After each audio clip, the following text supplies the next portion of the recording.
পটল দিয়ে আজকে আমি কিন্তু ভিন্ন রকমের মজার একটি নিরামিষ রেসিপি নিয়ে হাজির হয়েছি। আর এইভাবে রান্না করলে ভাত, রুটি, পরোটার সাথে খেতে কিন্তু বেশ মজার হয়। আমার মনটা কিন্তু আজকে অনেক খারাপ বন্ধুরা। আমাদের গ্রামের বাড়িতে চুরি হয়েছে, সেই জন্য আজকে কিন্তু আমার ভয়েসটা দিতেও কষ্ট হচ্ছে। আর এখানে নিয়েছি আমি বেশ কিছুটা পটলগুলোকে কিন্তু আমি কিছুটা ছুলেছি আর কিছুটা খোসা সহ রেখেছি। আর এইভাবে কিন্তু আমি লবণ দিয়ে মেখে নেব। আর দেখতেই পাচ্ছেন বাড়ি ঘরে আলমারিতে এগুলো কি করেছে, সব কিছু ভেঙে তছনছ করে সবকিছু কিন্তু নিয়ে গেছে আজকে আমাদের চোরে। 3টার ঘরেই কিন্তু এইরকম চুরি হয়েছে বন্ধুরা। দেখুন, আলমারি, শোকেস এগুলো কিন্তু কোনো কিছুই কোনো জিনিস রাখেনি, সমস্ত জিনিস কিন্তু চুরি হয়ে গেছে। চলে যাব চুলায়, কড়াইতে দিয়ে দিব আমি পরিমাণ মতো সরিষার তেল। তেলটা আমার গরম হয়ে গেছে, এখন কিন্তু আমি পটলগুলোকে খুব ভালো করে ভেজে নেব।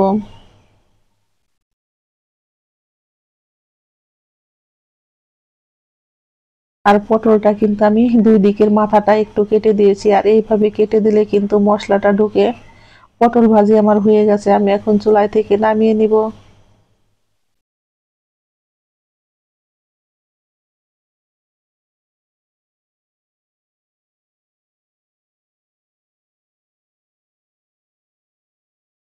পটল ভাজি তেলের মধ্যে আমি দিয়ে দেব গোটা তেজপাতা, শুকনা মরিচ, এলাচ, দারচিনি।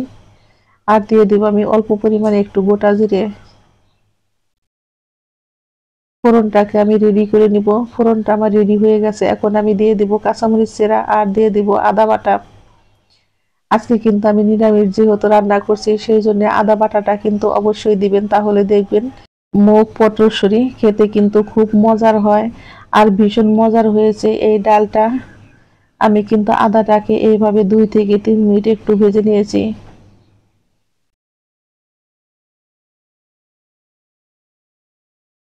এখন এর মধ্যে দিয়ে দিব হাফ চামচ পরিমাণে লবণ। আর দিয়ে দিব আমি হলুদের গুঁড়া, ধনিয়ার গুঁড়া। এই নিরামিষ রান্নাতে কিন্তু আমি খুব বেশি মশলা ব্যবহার করব না, অল্প পরিমাণে একটু জল দিয়ে মশলাগুলোকে বেশ ভালো করে কষিয়ে নেব, যাতে মশলা থেকে কোনো কাঁচা গন্ধ না আসে।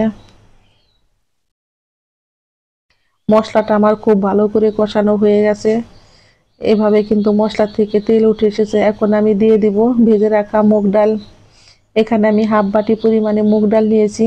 আর মুগ ডালগুলোকে কিন্তু কাঠখোলায় ভেজে আমি জল দিয়ে ভিজিয়ে রেখেছিলাম বন্ধুরা, 1 থেকে 1.5 ঘন্টা। আর এইভাবে ডালটা ভিজিয়ে রাখলে ডালটা কিন্তু রান্না করতে খুব বেশি সময় লাগে না, অল্প সময়ে রান্নাটা হয়ে যায়। এখন আমি অল্প পরিমাণে জল দিয়ে ডালটাকে কিন্তু খুব সুন্দর করে কষিয়ে নিব। ডালটা আমার খুব সুন্দর করে কষানো হয়ে গেছে।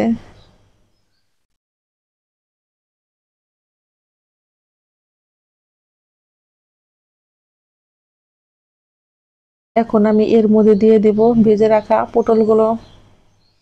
পটলগুলো দিয়েও কিন্তু আমি আবারও এইভাবে একটু ডালের সঙ্গে খুব ভালো করে একটু কষিয়ে নিয়েছি।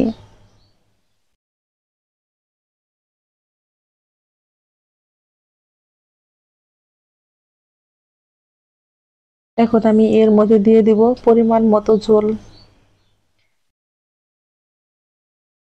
আমি কিন্তু এর মধ্যে খুব বেশি ঝোল রাখবো না, একটু মাখা মাখাই হবে, সেজন্য ঝোলের পরিমাণটা আমি কিন্তু অল্প পরিমাণেই দিয়েছি।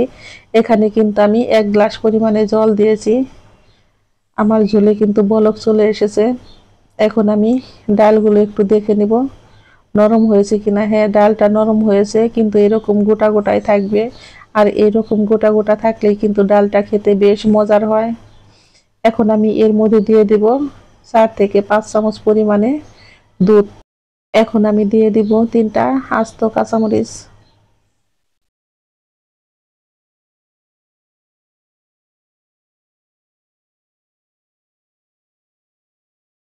আমি কিন্তু এইভাবে আবারও 5 থেকে 6 মিনিট রান্না করে নিয়েছি। আর দেখতেই পারছেন ঝোলটা কিন্তু আমার অনেকটাই কমে গেছে। এখন আমি এর মধ্যে দিয়ে দেব ভাজা জিরার গুঁড়ো হাফ চা চামচ পরিমাণে।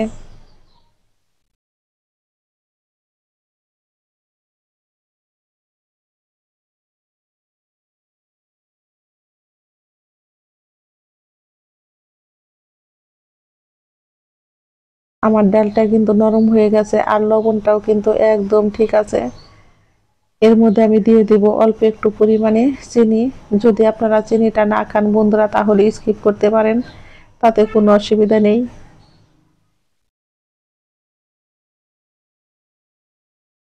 যেহেতু নিরামিষ রান্না বন্ধুরা মিষ্টিটা একটু দিলে কিন্তু বেশ ভালোই লাগে।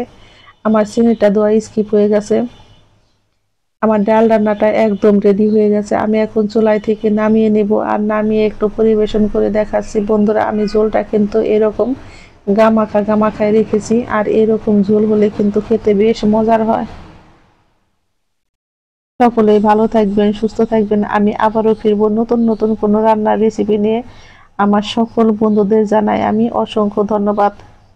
আজকে যেহেতু মনটা একটু খারাপ, ভিডিওতে যদি কোনো ভয়েস দিতে অসুবিধা হয়ে থাকে অবশ্যই বন্ধু হিসাবে মানিয়ে নিন।